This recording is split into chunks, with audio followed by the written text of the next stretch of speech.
প্রিয় শিক্ষার্থীবৃন্দ, সবাইকে স্বাগত জানাচ্ছি। গণিতের শিক্ষার্থীদের জন্য আমার প্রথম অনলাইন ক্লাসটি ছিল চতুর্থ বর্ষের জন্য। আজকে আমি তৃতীয় বর্ষের নিউমারিক্যাল অ্যানালাইসিস, সাংখ্যিক বিশ্লেষণ, এই বিষয়টার উপর আলোকপাত করব। তো তৃতীয় বর্ষের শিক্ষার্থী যারা আছো তারা বই খাতা নিয়ে তোমরা প্রস্তুত হও। আমি নিউমারিক্যাল অ্যানালাইসিস শুরু করব এখন। আর তোমরা জানো আমরা সর্বশেষ নিউমারিক্যাল অ্যানালাইসিসের কোন পর্যন্ত আমরা শেষ করেছিলাম, আমি তারপর থেকে শুরু করতে যাচ্ছি। আমরা সমীকরণের সমাধান বিষয়ক আমরা বিভিন্ন ধরনের পদ্ধতি সম্পর্কে আমরা শিখেছিলাম। আমরা 4টি পদ্ধতির কথা বলেছিলাম তোমাদেরকে। 4টি পদ্ধতির মধ্যে আমি 3টি পদ্ধতি নিয়ে ক্লাসে আমি আলোকপাত করেছিলাম। তোমাদের যদি মনে থাকে, আমরা বাইসেকশন পদ্ধতিতে কিভাবে সমীকরণ সমাধান করা যায়, এরপরে ফলস পজিশন পদ্ধতি, তারপরে আমরা নিউটন র্যাপসন মেথড পদ্ধতি সম্পর্কে আমরা ক্লাসে বিস্তারিত আলাপ করেছিলাম। তো এরপর চতুর্থ যে পদ্ধতিটি বাকি ছিল সেটি হলো ফিক্সড পয়েন্ট ইটারেশন মেথড। আজকে আমি ফিক্সড পয়েন্ট ইটারেশন মেথডের পদ্ধতিটা সম্পর্কে তোমাদেরকে বলবো, এবং সেই পদ্ধতির থেকে আমি একটি অঙ্ক এখানে সমাধান করার চেষ্টা করব ইনশাআল্লাহ। তোমাদেরকে আমি যে কথাটা বলেছিলাম যে এই 4টি পদ্ধতি মূলত একটা মৌলিক উপপাদ্যের উপরে প্রতিষ্ঠিত, যে এ বি ব্যবধিতে যদি একটি ফাংশন এফ এক্স সংজ্ঞায়িত থাকে এবং যদি f a into f b যদি লেস দেন 0 হয়, তাহলে এ বির মধ্যে এই সমীকরণ একটি বাস্তব মান থাকবে। এটি আমাদের যে 4টি পদ্ধতি বলছে, 4টি পদ্ধতি এই মৌল উপপাদ্যের উপর ভিত্তি করে প্রতিষ্ঠিত। তো আমাদের এই চতুর্থ যে পদ্ধতিটি ফিক্সড পয়েন্ট ইটারেশন মেথড, এই পদ্ধতিটিও মূলত এই মৌলিক উপপাদ্যের উপর ভিত্তি করে তৈরি। তো এই পদ্ধতিটি আমাদের যে প্রথম দুইটা পদ্ধতি, বাইসেকশন পদ্ধতি যেটি দ্বিবিভক্তি পদ্ধতি, আরেকটা হলো কি ফলস পজিশন পদ্ধতি, এই দুইটা পদ্ধতি থেকে রেজাল্টকে আরেকটু মানোন্নয়ন করার লক্ষ্যে এই পদ্ধতিটি প্রতিষ্ঠিত। তা আমি এই পদ্ধতিটি নিয়ে একটু আলাপ করব তোমাদের। দ্বিবিভক্তি পদ্ধতি বা ফলস পজিশন পদ্ধতির নির্ণীত মূলের আদি আসন্ন মানকে মানোন্নয়ন করার জন্য এই পদ্ধতি ব্যবহৃত হয়। আমরা যদি এই সমীকরণটা যে যার মূল আমাদের নির্ণয় করতে হবে, সেই সমীকরণের আদি আসন্ন মান যদি এক্স নট হয়, তাহলে অধিকতর আসন্ন মান, ভালো আসন্ন মানের জন্য আমরা ফিক্সড পয়েন্ট ইটারেশন পদ্ধতিতে প্রথম আসন্ন মান নির্ণয়ের জন্য আমরা এফ এক্স ইকুয়াল টু 0 সমীকরণটি, এই সমীকরণটাকে আমরা একটু রিঅ্যারেঞ্জ করে লিখব। এই সমীকরণটাকে যদি আমরা লিখতে পারি যে x ইকুয়াল টু 5x, এই আকারে যদি আমরা একটা সমীকরণ লিখতে পারি, তাহলে কিছু ক্রাইটেরিয়া যদি ফুলফিল করে, তখন আমরা ফিক্সড পয়েন্ট ইটারেশন পদ্ধতিটি আমরা প্রয়োগ করতে পারি। কি ক্রাইটেরিয়াটা? সেটা হলো তোমার যে আমরা এই সমীকরণটা বলছি কি একটি আদি আসন্ন মান যদি x নট হয়, কেমন, তাহলে আমরা এই 5x আছে, তার x এর সাপেক্ষে যদি অন্তরীকরণ করি, তাহলে হবে এটা পাই প্রাইম x। সেইখানে যদি আমি x নট ভ্যালুটা বসাই, তাহলে যে ভ্যালুটা হবে তার আসন্ন মান, তার পরম মান যদি লেস দেন 1 হয়, তাহলে আমরা ফিক্সড পয়েন্ট ইটারেশন মেথডটি প্রয়োগ করতে পারবো। ঠিক আছে? তাহলে ফিক্সড পয়েন্ট ইটারেশন মেথডের প্রথম আসন্ন মান যদি x1 হয়, x1 সমান হবে পাই x নট। এটা কখন? যদি এই ক্রাইটেরিয়াটা ফুলফিল করে, তখন আমরা প্রথম আসন্ন মানটা পাবো। আমরা এই যে পাই x এর মধ্যে যদি x নট মানটা আমরা বসিয়ে দিই, তাহলে প্রথম আসন্ন মান x1, এরপরে দ্বিতীয় আসন্ন মান হবে x2, সেটি হবে x2 ইকুয়াল টু 5x1। ঠিক আছে? অনুরূপভাবে তৃতীয় আসন্ন মান কত হবে? x3 equal to 5x2। এইভাবে যদি আমরা যাই, তাহলে xn প্লাস 1 হবে পাই xn। আচ্ছা, এখন আমাদের একটা মান আমাদের প্রশ্নে চাইবে যে 3.4.5 স্থান পর্যন্ত মান নির্ণয় করো। আমরা এগুলো সম্পর্কে আগেই বলেছি তোমাদের, বা আগের 3টি পদ্ধতিতে বলেছিলাম যে পরপর দুটি রাশির মান যত দশমিক স্থান পর্যন্ত বলে, ধরো যদি 4 দশমিক হয় তাহলে 4 দশমিক স্থান পর্যন্ত পরপর দুটি ভ্যালু যদি ওই দশমিক পর্যন্ত যদি একই থাকে তাহলে আমরা ওখানে স্টপ যাব। ধরো x6 এর মান 4 দশমিক স্থান পর্যন্ত আর x7 এর মান 4 দশমিক স্থান পর্যন্ত যদি একই হয় তাহলে x7 এর যে ভ্যালুটা সেটি আমরা রাখবো। এভাবে আমরা আসন্ন মান নির্ণয় করতে পারবো। এটি হলো আমাদের মূলত ফিক্সড পয়েন্ট ইটারেশন মেথড। আমি ফিক্সড পয়েন্ট ইটারেশন মেথডের আমি একটি অঙ্ক সমস্যা আমি সমাধান করব এখন তোমাদের জন্য। তোমরা এটি ভালোভাবে বুঝার পরে ইনশাল্লাহ আমি বিশ্বাস করি যে তোমরা এই ধরনের যে কোনো অঙ্ক করতে পারবে। আমি পরবর্তী একটি হোমওয়ার্ক তোমাদের করার জন্য দিব।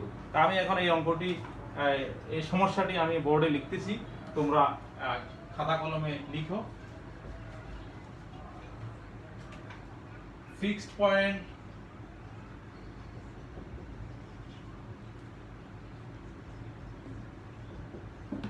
ইটারেশন পদ্ধতিতে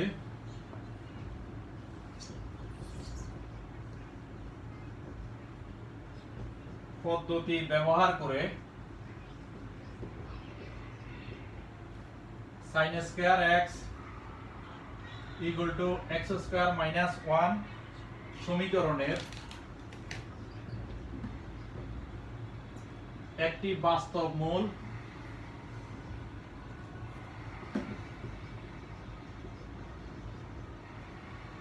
নির্ণয় করো।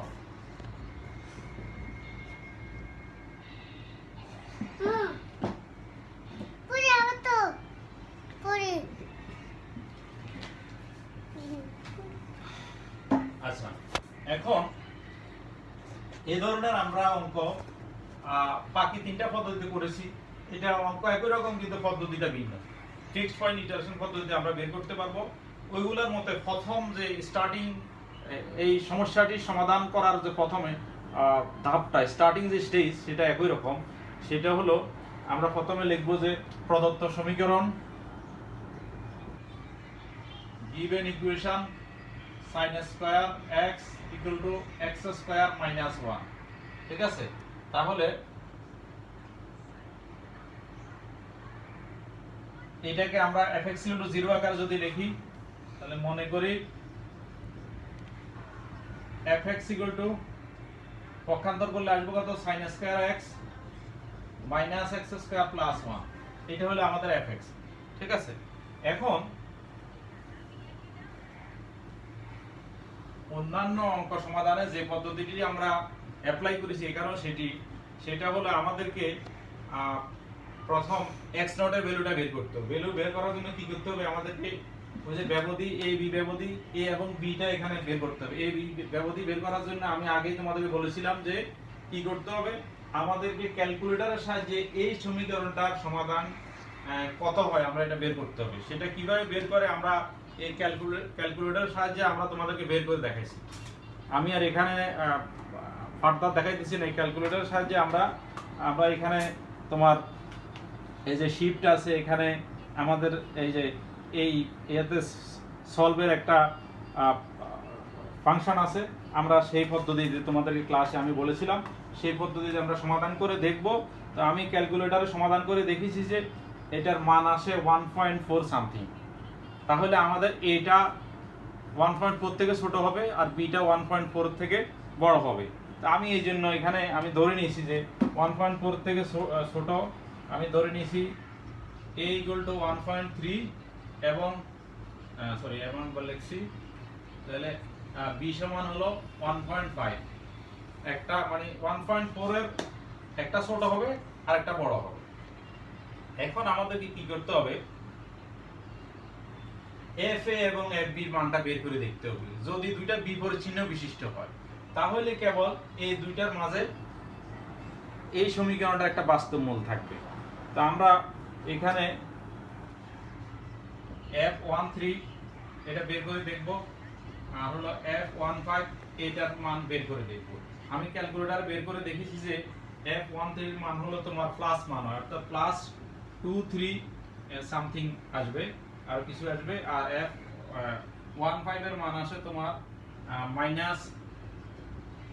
0.25। তার মানে আমার মূলত ভ্যালু কত আসে সেটা না, আমার দেখা দরকার হলো একটা ধনাত্মক আর একটা ঋণাত্মক আসে কিনা। কারণ তোমরা জানো যে একটা ভ্যালু যদি ধনাত্মক আর একটা যদি ঋণাত্মক হয় তাহলে দুইটার গুণ করলে আসবে যে ঋণাত্মক, অর্থাৎ লেস দেন 0। আমার এই উপপাদ্যটার ভিত্তি হলো যে fa into fb less than 0 হইতে হবে।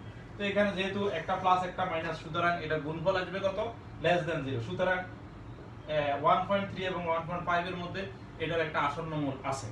আচ্ছা, তাহলে এটা আমরা লিখতে পারি এখানে f 1.3 into f 1.5 less than 0। কেমন? তাহলে সুতরাং 1.3 এবং 1.5 এর মধ্যে এই সমীকরণের একটি আসন্ন মান বা আসন্ন মূল আছে। সুতরাং a ও b এর মাঝে fx equal to 0 সমীকরণের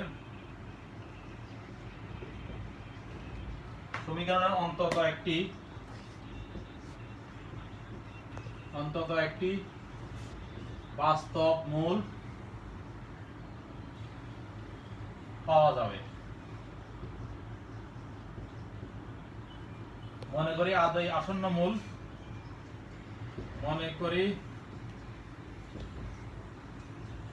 আদি আসন্ন মূল x নট। আর x নট বের করে কেমনে তোমরা জানো, এই বাইসেকশন পদ্ধতিতে a plus b divided by 2, অর্থাৎ 1.3 plus 1.5 divided by 2 equal to হলো 1.4।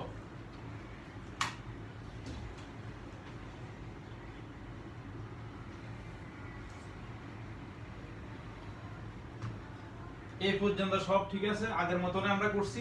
এখন যেটা হবে আমাদের ইটারেশন পদ্ধতিতে প্রয়োগটা আমরা করব।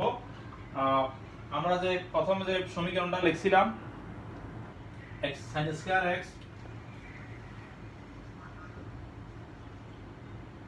sin square x equal to x square minus 1, ওই সমীকরণটা তোমরা এক নাম্বার সমীকরণ লেখো। তাহলে আমরা এখন লিখি যে 1 হতে পাই 1 নং হতে পাই, এটাকে আমরা কি করব, ওই যে এটা হলো fx 0 আকারে আছে, এখন আমরা এটাকে x 5x আকারে লিখব। এক পাশে আমরা x কে নিয়ে আসি, অর্থাৎ x স্কয়ার হবে sin স্কয়ার x প্লাস 1। তাহলে শুধু x এর মান আসবে 1 প্লাস sin স্কয়ার x, এটা রুট ওভার অথবা টু দি পাওয়ার হাফ, যাই লেখো আর একই কথা। হ্যাঁ, এটাকে আমরা পাই x বললাম, তাহলে x পাই x আকারে আসছে। ঠিক আছে, এটা হলো তোমার পাই x। আমরা এখন পাই x কে কি করব, পাই x কে x এর সাপেক্ষে অন্তরীকরণ করব। অন্তরীকরণ করে আমরা পরম মান বের করে দেখব যে পাই প্রাইম, এরপর পরম মান বের করে আমরা পাই প্রাইম x এর মধ্যে আমরা x নটের মানটা বসিয়ে পরম মান পাই প্রাইম x নট দেখব যে তার মানটা একের থেকে ছোট কিনা। যদি ছোট হয় তাহলে আমরা ফিক্সড পয়েন্ট ইটারেশন মেথড আমরা প্রয়োগ করতে পারবো। তাহলে আমরা এখন একটু দেখি যে পাই প্রাইম x এর সাপেক্ষে পাই x, অর্থাৎ 1 plus sin square x root over 1 plus sin square x, তাকে আমরা x এর সাপেক্ষে অন্তরীকরণ করে দেখি। অন্তরীকরণ করলে রুট x এর মান আমরা জানি যে 1/2 রুট 2 অর্থাৎ 1 প্লাস sin স্কয়ার x। আবার 1 প্লাস sin স্কয়ার x কে যদি আমরা অন্তরীকরণ করি তাহলে আসবে 2 sin x cos x, অর্থাৎ sin x cos x divided by 1 plus sin square x root over.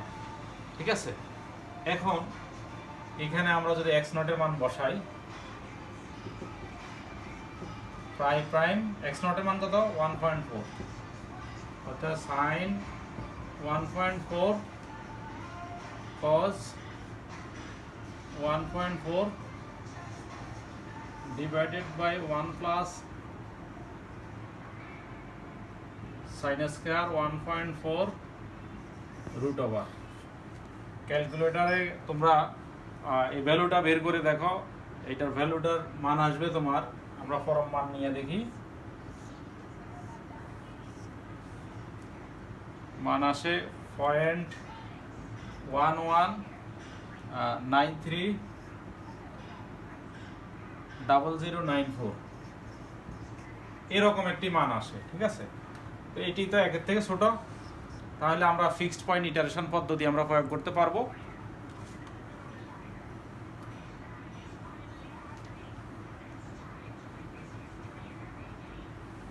আমরা প্রথম আসন্ন মান x1টা বের করি,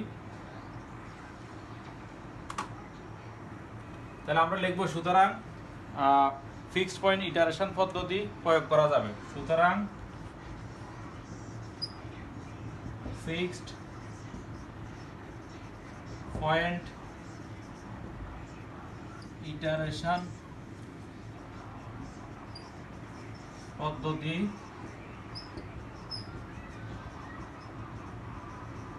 প্রয়োগ করা যাবে। ঠিক আছে, তাহলে আমরা প্রথম ভ্যালুটা, আমরা তো ফিক্সড পয়েন্ট ইটারেশন পদ্ধতি সূত্রটা আমরা জানি কত, xn + 1 = 5xn। তাহলে n এর মান যদি 1 হয়, x1 = হবে 5x0।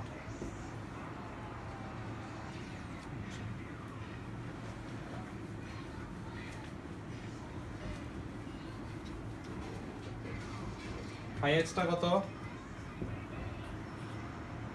1 + sin square x root over 1 + sin square x। তাহলে sin স্কয়ার x0 এর মান কত, 1.4। তোমার x1 এর ভ্যালুটা আসবে 1.403962 x2 হবে 5x1, অর্থাৎ 1.4039626667। ঠিক আছে, তুমি যদি এই ভ্যালুটা 1.4039626667 যদি এই সমীকরণে বসাতে পারো root over 1 + sin square x এ, তাহলে তোমার এই ভ্যালুটা আসবে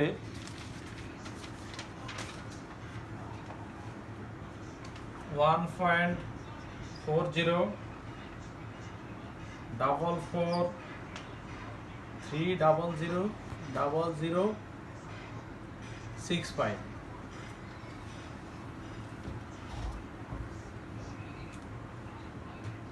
তারপরে তোমার x3 আসবে, সুতরাং x3 = 5x2, অর্থাৎ 1.4044300065 যদি দাও, ক্যালকুলেশন করে দেখো কোথায় বসাবে এটা, root over 1 + sin square x। এখানে তুমি x এর ভ্যালুটা যদি 1.4044300065 বসাও, তাহলে তোমার ভ্যালু আসবে 1.404489 অনুরূপভাবে তুমি x4 এর ভ্যালুটা পাইবা 1.404490,816।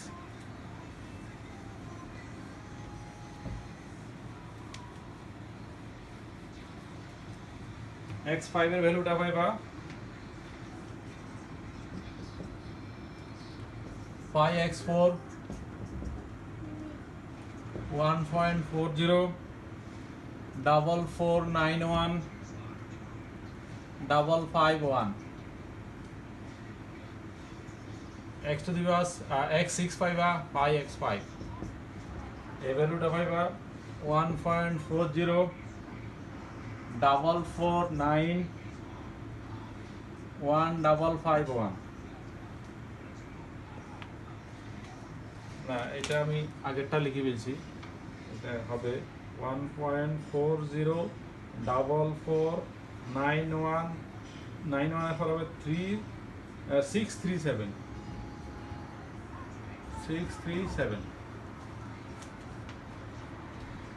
এভাবে x7 পাইবা 1.40 4491647। আমরা কত পর্যন্ত করব সেটা হলো নিয়ে কত দশমিক স্থান পর্যন্ত আমার ভ্যালুটা বের করা লাগবে। এখানে আমার কোনো কিছুই দেয়া ছিল না, তারপরে আমি তোমাদের জন্য এই অঙ্কটি করলাম যাতে দশমিকের পরে বেশি সংখ্যা যদিও থাকে তাতে যদি এরকম সমস্যা থাকে তোমাদের যেন সমস্যাটা সমাধান করতে সমস্যা না তোমাদের সম্মুখীন না হতে হয়, সেই জন্য আমি করলাম। এখানে দেখো আমরা এই পরপর x6 এবং x7 এখানে এই পর্যন্ত একই রকম কত দশমিক 1 2 3 4 5 6 7 দশমিক স্থান পর্যন্ত একই ভ্যালু শো করতেছে। তার মানে এখানে 7 দশমিক স্থান পর্যন্ত যদি আসন্ন মান নির্ণয় করতে বলে তাহলে x7 বের করলেই হবে। তাহলে আমি এই পর্যন্তই করলাম, ঠিক আছে। 8 দশমিক বললে আরও 2-1টা স্টেপ বেশি করা লাগবে। আর যদি আমরা 4 দশমিক 5 দশমিক বলতাম তাহলে এতটুকু করা লাগতো না, ঠিক আছে। এইভাবে তোমরা ফিক্সড পয়েন্ট ইটারেশন পদ্ধতির সমস্যাগুলো সমাধান করবে আশা করি। সুতরাং এই সমস্যাটির সমাধান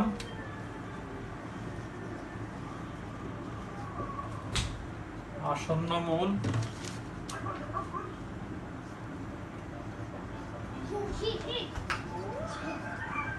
1.4044916। আমি তোমাদেরকে একটি হোমওয়ার্ক দিতেছি, এরকম হোমওয়ার্কটি বাসায় করবা, করে তারপরে তোমরা প্র্যাকটিস করবা। ইটারেশন পদ্ধতিতে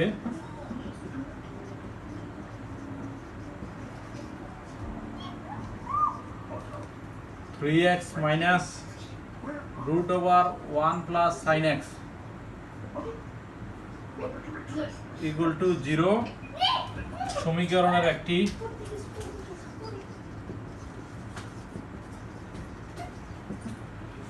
একটি বাস্তব মূল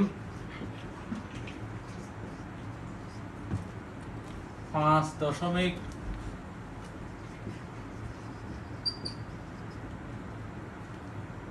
স্থান পর্যন্ত নির্ণয় করো।